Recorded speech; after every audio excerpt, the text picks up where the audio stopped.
Hey guys, welcome to my channel. This is my channel Jai Maa Sheetla देवी। कैसे हैं आप सब? इस वीडियो के द्वारा आपको मालूम पड़ जाएगा कि आप कितने पानी में हो और कितने दूध में हो। ठीक है।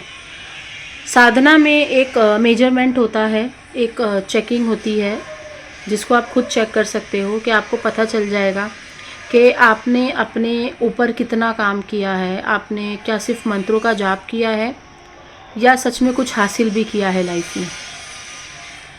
अपनी आत्मा की सिद्धि, अपने चक्रों की सिद्धि, अपने सेंसेस की सिद्धि बहुत ज़्यादा मायने रखती है इस लाइन में रहने वाले इंसान को।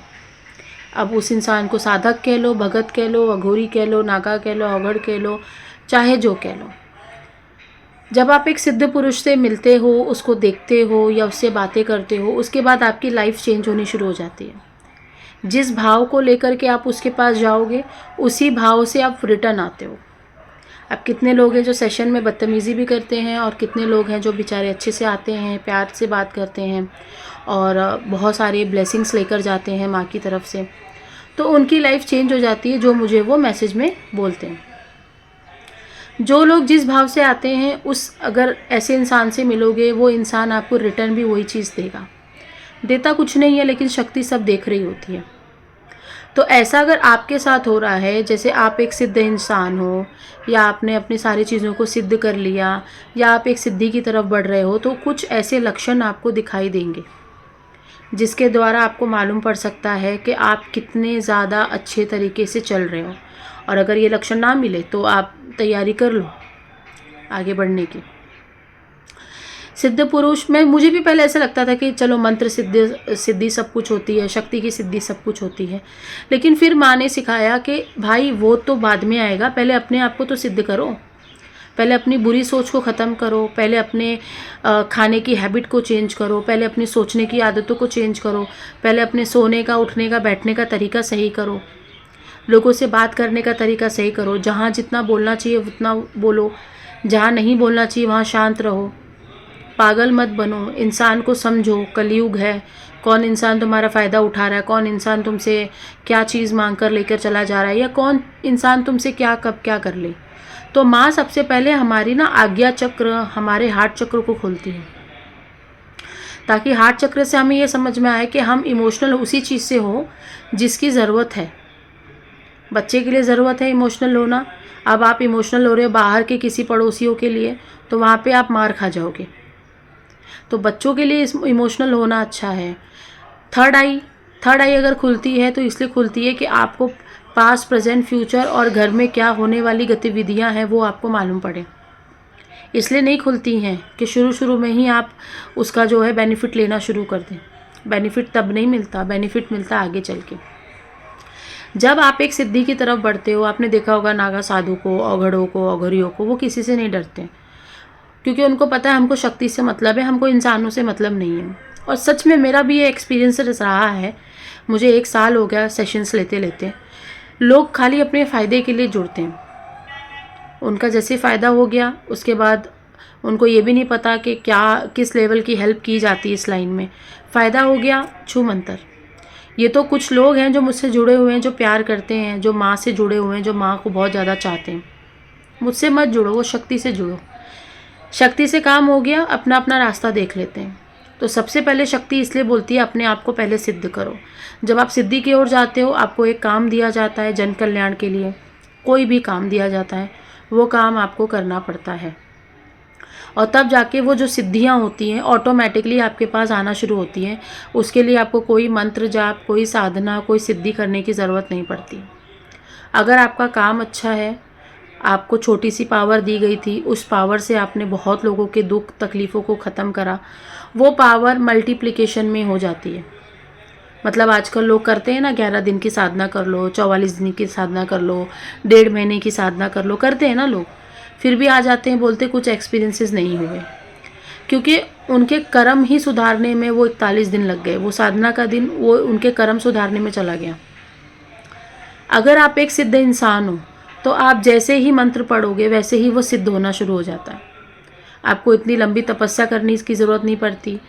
एक सिद्ध इंसान लोगों के काम करवा सकता है अपनी शक्तियों से, अपनी ही कुंडलिनी शक्तियों से दूसरों की कुंडलिनी जागृत करवा सकता है। अपनी ही कुंडली की शक्ति से या अपने ही ऊपर बैठी हुई माँ भगवती से, बाबा शिव से, या जो भी शक्ति के साथ वो साधक चल रहा है, सामने वाले का तंत्र काट सकता है। अब आपको लगेगा कि जो लोग ये काम करते हैं, बाप रे उन लोगों ने कितने जाप करे होंगे, उन लोगों ने लगता है 12-12 लाख जाप करे होंगे, बहुत सारी मालाएं करी होंगी, बट ऐसा कुछ नहीं है। अपने आप को सुधार लो, शिव जी ने उसी दिन दर्शन दे देने, ठीक है। अब आप कर रहे हो एक तरफ जाप और दूसरी तरफ ना आपका ब्रह्मचर्य कंट्रोल हो रहा है, ना आपकी बुरी दृष्टि खत्म हो रही है, ना आपकी बुरी आदतें खत्म हो रही है, तो आप जिंदगी भर मंत्रों का जाप करो, आप कभी भी सिद्ध नहीं हो सकते हो। अब सिद्ध होगे तो कैसे मालूम पड़ेगा? सिद्ध होगे तो आप आपकी जो फीलिंग्स होंगी बहुत ज़्यादा टॉप ऑफ द वर्ल्ड नहीं होंगी, बहुत कम होंगी, न्यूट्रल रहेंगी कि हाँ भाई मुझे दाल चावल पसंद है तो मैं दाल चावल ही खाता हूँ।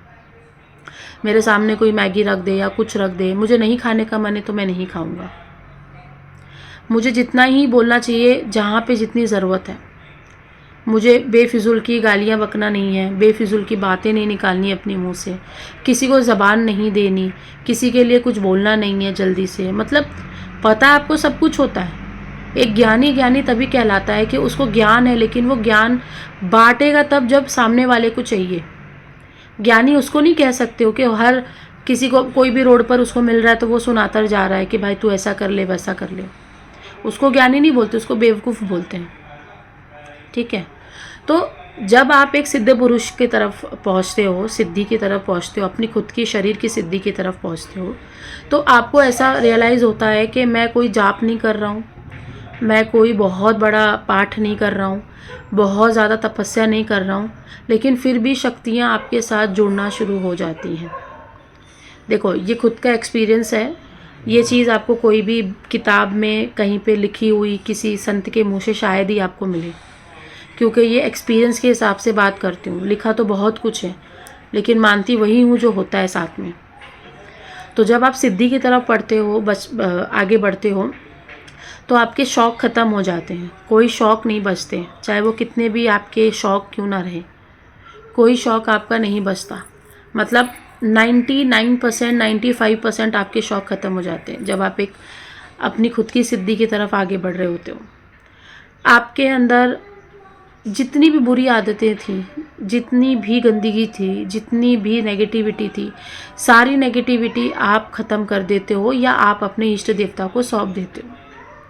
एक दिन भी, एक मिनट भी, एक दिन तो बहुत बड़ी बात है, एक मिनट भी आप अपने इष्ट देवता का नाम लिए या उनको राम राम किए या उनको प्रणाम किए, प्रार्थना किए, आपका दिन नहीं निकलता, ठीक है। कोई भी दिन आपका नहीं निकलता जब तक आप उनसे एक बार बात ना कर लो।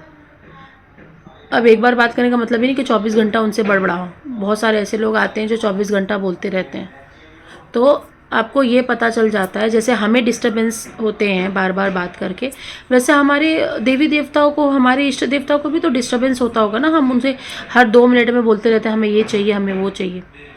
तो यहाँ तक आपका नॉलेज बढ़ता है, आप उनसे मांगना छोड़ देते हो। आपको इतना विश्वास हो जाता है कि वो जो भी देंगे अच्छा देंगे, और उन्होंने आज तक जो किया अच्छा ही किया मेरे साथ, मैं हुई पापी, तो जो भी वो देंगे वो अच्छा देंगे, ऐसा आपके मन में आएगा। आप मांगना बंद कर दोगे, आप पूछना बंद कर दोगे कि क्या करना है नहीं करना है। ऑटोमेटिकली आपका जो ब्रेन होगा वो देवता के कैप्चर में आ जाता है, मतलब देवता उसको कंट्रोल करने लगते हैं। तो आपका एक एक थॉट जो होता है वो देवता की तरफ से आता है। अब आपने जब आप किसी ऐसे इंसान से मिलोगे ना जो जाप नहीं करता होगा, पूजा पाठ नहीं करता होगा, उसके ब्रेन में ना कुछ और ही चीज़ चलती होगी, उनके दिमाग में कुछ और चीज़ चलता होगा, पैसा, लड़की, प्रॉपर्टीज़, ये सब चलता होगा। लेकिन जब आप एक सिद्ध इंसान से मिलोगे ना, वो 2 जोड़ी कपड़े में भी खुश नज़र आएगा आपको, और उसका ऑरा बहुत ज़्यादा चमकता होगा, और वो लोगों की मदद करते हुए भी दिखाई देगा जबकि उसके पास कुछ भी नहीं है, ठीक है। एक सिद्ध पुरुष को आगे होने वाली कोई भी चीज़ों की टेंशन नहीं होती, क्या भाई आगे क्या होगा, कल क्या होगा, परसों क्या होगा मेरा। उसको ये रहता है, उसको बस इंतज़ार रहता है कि बस मैं अपने इष्ट देवता के पास पहुँचूँ। अब ये दुनिया में बहुत ज़्यादा देख लिया, तकलीफ़ देख लिया, गम देख लिया, फिर भी जो समय बचा होता है, बचा कुटा जो भी समय होता है, वो समय अपनी सारी पूजा पाठ में और लोक कल्याण में लगा देता है। लेकिन लोक कल्याण करते करते उसका मन उठ जाता है, क्योंकि एक तरीके से वो अपनी शरीर की सिद्धि कर करके उसने देख लिया कि इंसान चाहे तो अपने आप को कंट्रोल कर सकता है, लेकिन कुछ इंसान नहीं करते। ये चीज़ से दुखी होना लाजमी है उस इंसान का। तो फिर वो जन कल्याण भी छोड़ना शुरू करता है, फिर वो यात्राएं करता है, भ्रमण करता है, और भी देवी देवता पे रिसर्च करेगा, और भी चीज़ें सीखेगा, और आगे बढ़ने की कोशिश करेगा, त्रिनेत्र खोलेगा, तपस्या करेगा, अपने सहस्रार चक्र को एक्टिव करके और ज़्यादा चीज़ें सीखेगा। मतलब सिद्ध पुरुष की मैं कह ही नहीं सकती, वो इतना ज़्यादा आगे बढ़ते रहते हैं, आगे बढ़ते रहते हैं, उनको कोई रोकने वाला आ ही नहीं सकता। उनको ना अपने घर वालों की चिंता रहती है, ना कुछ, मतलब एक तरीके की ब्लेसिंग्स वो अपने घर वालों को भी दे देते हैं कि भाई तुम्हारा कुछ बुरा नहीं होगा जब तक तुम किसी का बुरा ना करो। तो वहाँ से भी उनको ब्लेसिंग्स मिलती है, घर वाले को प्रोटेक्टेड कर देते हैं, वो कुछ दिक्कत होती है तो उनको पता चल जाता है, तो वहाँ से बैठे बैठे सॉल्व कर देते हैं। तो सिद्ध पुरुष के बारे में जितना बोलूँ उतना कम है। और ये सिद्ध पुरुष का मतलब होता है महिलाएं भी हो सकती हैं, बच्चे भी हो सकते हैं, वृद्ध अवस्था में भी ये हो सकते हैं, और पुरुष हो सकते हैं, मतलब कोई भी हो सकता है, एक किन्नर भी हो सकता है, कोई भी हो सकता है। तो सिद्ध पुरुष का मतलब ये नहीं कि सिर्फ पुरुष, ठीक है, कोई भी। कर्म डिसाइड करते हैं कि आप सिद्ध हो या नहीं। तो सबसे बड़ी बात है मंत्र सिद्ध करना, पाठ सिद्ध करना, देवी देवता सिद्ध करना, वो बाद में आता है। सबसे पहले अपने आप को सिद्ध करो, ताकि ब्रह्मांड की शक्तियाँ ना आपके आगे झुके। ठीक है, टिल देन, बाय, नमस्ते।